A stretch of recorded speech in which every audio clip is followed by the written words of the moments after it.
Are we preparing for change, for finding a better environment and making our contribution so that future generations will not suffer like what our forefathers have seen? Definitely, we'll have to find solutions for this problem. That's where you have to go into working out the details of the objectives. What are the goals and objectives economically in a number of sectors, a number of industries?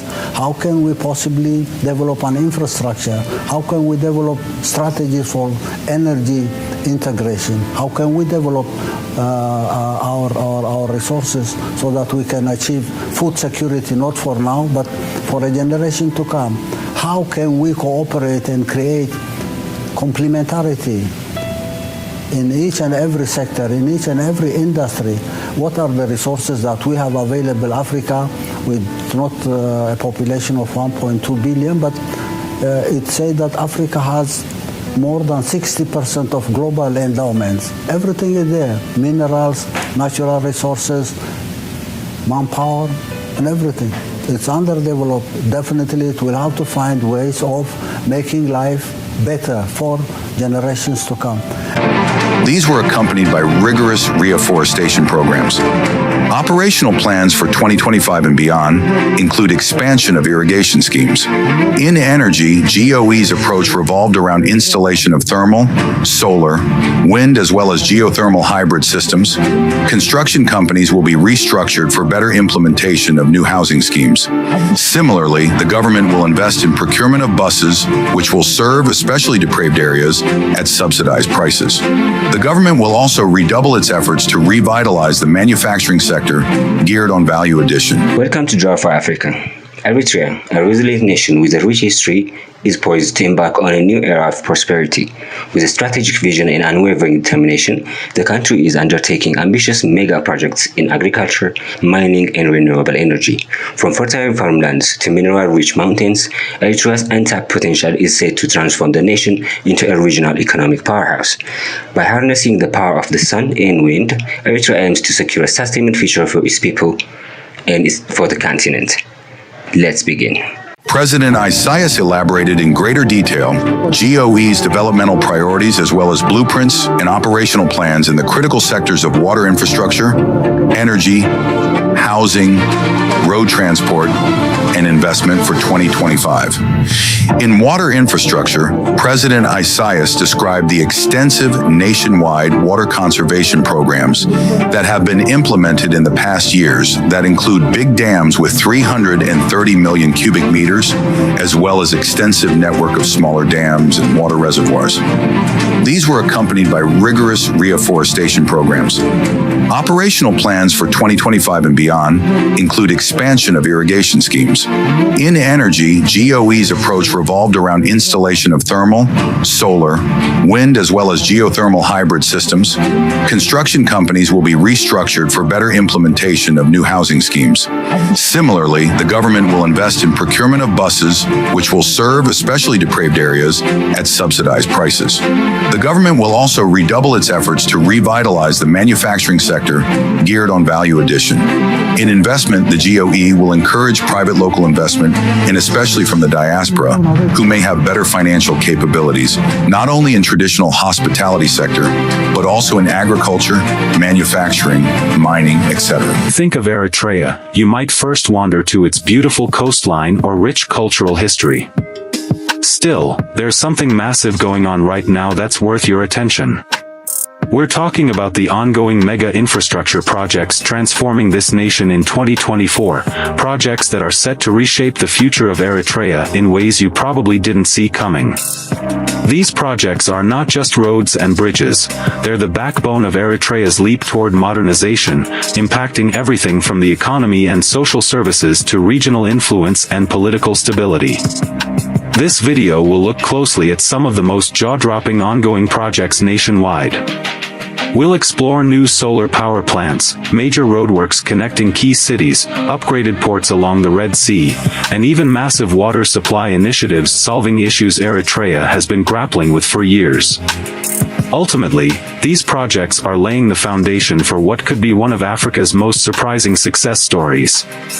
If everything goes according to plan, Eritrea could go from being a relatively isolated country to a major regional hub with modern infrastructure, a booming economy, and improved quality of life for its people. Exciting, right? Let's break it all down, and let's go. 5. Port of Massawa expansion. The Port of Massawa, located on the Red Sea, is undergoing a massive upgrade to expand its cargo handling capacity and modernize its facilities.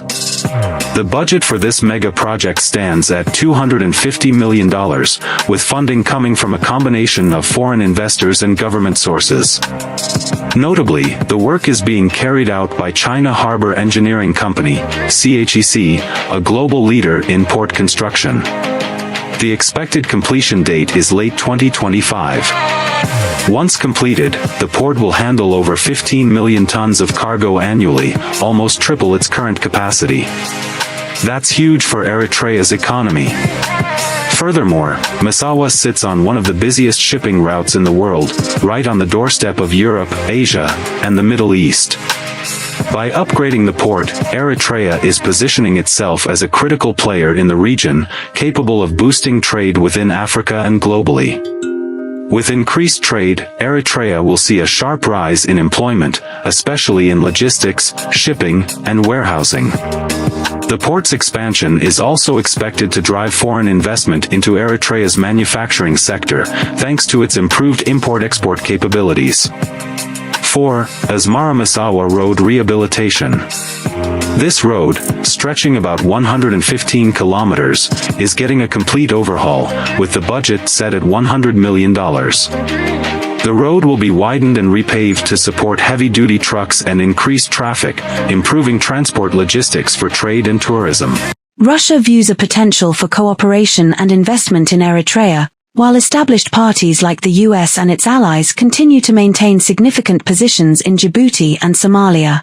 Russia wants to disrupt the Western-led established order and diversify its strategic assets, which is why it is interested in Eritrea. Russia's geopolitical goals align with President Isaias Afwerki's proposals for a multipolar world order, which has sparked talks of cooperation and mutual assistance between the two countries. For Russia, maintaining a presence in the Red Sea region is about more than just military strategy. It's about defending its interests economically and reaffirming its place in the world stage. Russia would gain more power in these critical regions if it had a Red Sea port in Eritrea, which would give it a major gateway to both Africa and the Middle East.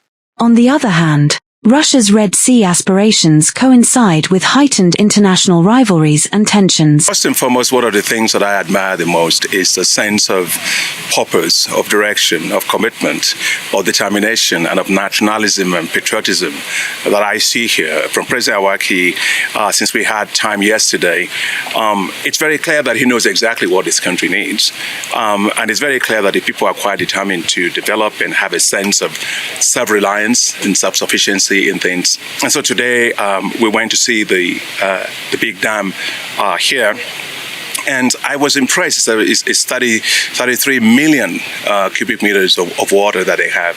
And they have 10,000 hectares that they want to irrigate with that. They're doing already 1,000 hectares of that. It's a lot of area for livestock. They're doing dairy. We went to see a lot of dairy farms that they're having. They have also areas where they're cultivating quite a lot of fruits. They're also doing quite a lot of coffee production and all of that. So when I got over here, I was impressed with the density of infrastructure. President Afwerki took me to see an area where they were doing irrigation. And instead of doing the regular pivot irrigation, he has one that you can actually do from the top, which is quite, again, credit to the fact that they are innovating themselves. They are not just simply copying from others. And so I came away from this particular visit very excited on the farm visit with three things. First is that the capacity of the Eritrean population and the research institutions to really do great engineering work is superb. The Eritrean Mapping and Information Center did a lot of the dams that I see over here in other countries. Most of those, the dams that had to be contracted out to foreign contractors to do them, and they did them here. here. We went over there and we saw a lot of giant tanks in which they pump water to irrigate and also to provide water to households. And I was surprised that a lot of it was actually done by students. And in other countries, that would be done by big engineering firms. And so I think that from where I am today, I see three big things that we want to do with this perimeter that we came in today. First is to help the president to develop what we call special agro-industrial processing zones. And that will mean that we will be able to build on the infrastructure that has been done over here, bring in support to develop food and agricultural businesses that can process food, that can process packaged food, that can package fruits, that can do horticulture production, and why not even a production of floriculture, flower production here for regional markets and for export markets. 30 megawatt solar photovoltaic power plant is a game changer. The project comes with a $49.92 million price tag and is part of Eritrea's push to diversify its energy sources. It will also include a 15 megawatts per 30 megawatt hours battery energy storage system to ensure reliable power supply. Furthermore, the African Development Bank is funding the project with technical support from global renewable energy companies, and the completion date is set for early 2025. Once completed, the plant reduces Eritrea's reliance on imported diesel for power generation. It reduces CO2 emissions by thousands of tons annually. Once operational, it will provide electricity to around 50,000 households and increase the country's total energy output by 20%. Russia and NATO relations are strained as a result of the crisis in Ukraine, and the geopolitical environment is further complicated by tensions with China and Iran. Russia's participation in joint military drills with China and Iran is indicative of a larger movement of opposition to Western domination. Russia runs the risk of escalating already existing disputes and instability as it increases its footprint in the Red Sea region. The region is already plagued by instability in Somalia, ongoing tensions in Ethiopia, and the civil conflict in Sudan. The addition of new geopolitical players could make efforts to establish peace and stability even more difficult. Russia's involvement in the Red Sea districts of Eritrea heralds a new era in Horn of Africa geopolitics. It presents chances for collaboration and economic growth. 1. Asmara International Airport upgrade. The airport is set to undergo a major upgrade, including constructing new runways, terminals, and cargo facilities at a total budget of approximately $200 million. Besides, the project is being handled by Arab contractors in partnership with the Eritrean government, with an expected completion by 2025. Furthermore, this upgrade is all about making Asmara International Airport a regional aviation hub. By modernizing the airport, Eritrea aims to attract more international airlines and boost tourism, a currently underdeveloped sector with massive potential.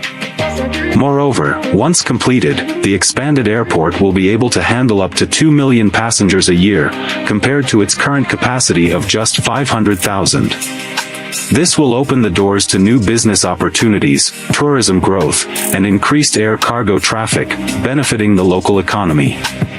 Overall, this project is expected to add about 1.5% to Eritrea's GDP in the long run through increased travel, tourism, and trade. And there you have it, guys. From ports to roads, solar power to airports, these projects are laying the foundation for a new era of growth, connectivity, and sustainability. Russia wants to disrupt the Western-led established order and diversify its strategic assets, which is why it is interested in Eritrea. Russia's geopolitical goals align with President Isaias Afwerki's proposals for a multipolar world order, which has sparked talks of cooperation and mutual assistance between the two countries. For Russia, maintaining a presence in the Red Sea region is about more than just military strategy. It's about defending its interests economically and reaffirming its place in the world stage. I told the president that we'll also support them to develop a financial system that will support agro-industrialization in the country. And in addition to that, we were also talking about how to support, use Eritrean skills and capacity to help other countries, especially in engineering, because I marvel at some of the things that I've seen here. And I was telling him that, why we need to develop a way in which we can support Eritrean engineers to work with other countries and perhaps even have the idea of an Africa engineering corps that you can take and you can deploy for major engineering works in different parts of Africa. I told the president that there are many areas in which we look forward to supporting him. And one area, of course, is in the area of the blue economy. You got the sea over here. The issue is how do we make sure that you benefit quite a lot of that. In aquaculture, it's a big thing, but also making sure marine fisheries, it's supported. We have had a project here in the past, which is on fish marketing infrastructure project, and we're trying to see how we can revive and revamp that project that will, very quickly benefit the population. And the other area that we are very big on is on energy. Solar that we have, which is 30 megawatts, for which we are investing $56 million. It's the first of it, but we want to do more solar projects also in this country, so we'll continue to do that. We see opportunities also here to do even investment in wind power as well in the country, which is very good. All in all, I would say this about what I've seen in Eritrea. First, the president's passion is infectious. His vision, his commitment to his country, to his people. And, when you're from the outside and you hear things about Eritrea, it's a different thing when you actually come here and you listen to him, you see him. He's been with me literally all day here on field trips, and we've gone everywhere. I admire his vision, his determination to really have an emancipation of his own people.